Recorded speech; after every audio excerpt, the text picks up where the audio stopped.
Bonjour à tous. Ce matin, nous avons reçu une mauvaise nouvelle, celle de la perte d'une patiente. Alors, inutile de vous dire que nous sommes tristes, surtout si nous ajoutons à cela le fait que nous la suivons depuis au moins un an. C'était une patiente que nous suivons parfois au centre et parfois à domicile, jusqu'à ce que ces derniers temps, depuis au moins 3 à 4 mois, nous l'avons hospitalisée à domicile. Donc notre service d'hospitalisation à domicile et de soins à domicile s'occupait d'elle. Et puis voilà, ce soir, ou pas dit ce matin, aux environs de tard dans la nuit, on nous a appelé qu'elle est décédée. C'est vraiment triste. Et elle souffrait récemment d'une maladie chronique. Donc les médecins ont pensé d'abord à l'opérer. Et puis après, en opposant les avantages aux inconvénients, ils se sont rendus compte qu'il y avait plus de risques à l'opérer qu'à la laisser comme ça. Donc finalement, ils ont décidé de ne pas l'opérer. Donc on l'a suivi à la maison, on nous a contacté pour notre service d'hospitalisation à domicile, on l'a suivi comme ça à la maison.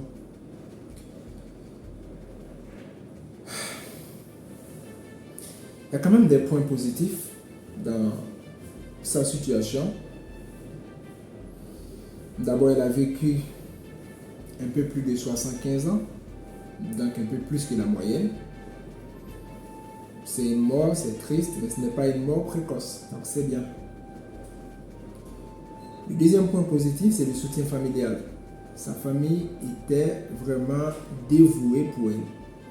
La famille était là, il y avait des gens à ses côtés, ils l'ont soignée, ils ont fait tout ce qu'ils pouvaient et elle n'a pas manqué d'affection, elle n'a pas manqué de soutien.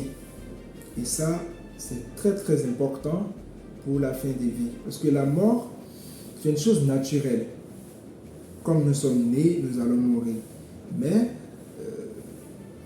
quand nous mourrons, les conditions dans lesquelles nous mourrons aussi sont importantes, vous voyez. Donc à la fin des vies, quand nous avons une famille qui nous soutient, qui nous aide, si nous avons une maladie qui nous soigne, c'est très important. Donc bien qu'elle souffrait d'une maladie chronique, et ce n'était pas aisé parce que parfois il fallait la transfuser et tout ça, sa famille ne l'a pas abandonnée. Ça vraiment c'est un point positif. L'autre point positif, c'est le fait qu'elle a pu passer les derniers instants de sa vie dans le confort familial, à domicile. Donc, grâce au service d'hospitalisation à domicile, nous avons pu la suivre chez elle. Et ça, vraiment, c'est quelque chose de très important. Parce que vous voyez, elle a passé, depuis qu'elle a été diagnostiquée de cette maladie chronique, il y a au moins 6 mois. Est-ce que vous voyez? Donc, dans ces 6 mois, si elle devrait être hospitalisée dans un centre de santé, vous voyez l'inconfort, la difficulté. Elle serait séparée de sa famille. Vous voyez? Mais on a pu la garder à la maison. Donc, de cette façon-là, les derniers instants de sa vie n'ont pas été tristes. Parce qu'il y avait la famille, les petits-fils qui la taquinaient. Et quand nous partions nous-mêmes pour les soins à domicile, franchement, il y avait de la convivialité, il y avait de la joie. Malgré qu'elle était malade, il y avait de la joie, ça rigolait, ça taquinait et tout. C'était vraiment intéressant. Vous voyez, c'était intéressant. Donc les derniers instants de sa vie n'ont pas été tristes en fait, on peut le dire. Les derniers instants de sa vie n'ont pas été tristes. Donc c'est un point positif. Vous voyez. Donc je salue vraiment la famille, nous leur présentons nos condoléances et nous saluons aussi les médecins qui ont pris le temps d'analyser la situation pour ne pas rendre la fin de vie de cette dame-là pénible.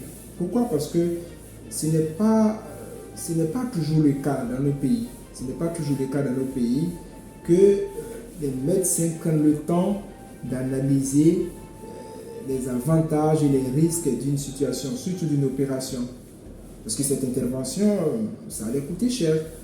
Malgré cela, ils ont réfléchi, ils ont regardé l'âge de la patiente, son état de santé et tout, et puis ils ont décidé qu'il était préférable de ne pas faire cette intervention chirurgicale.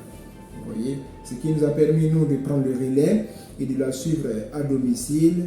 Donc, franchement, ça a minimisé ses souffrances. Ça nous a permis de l'aider comme nous pouvons.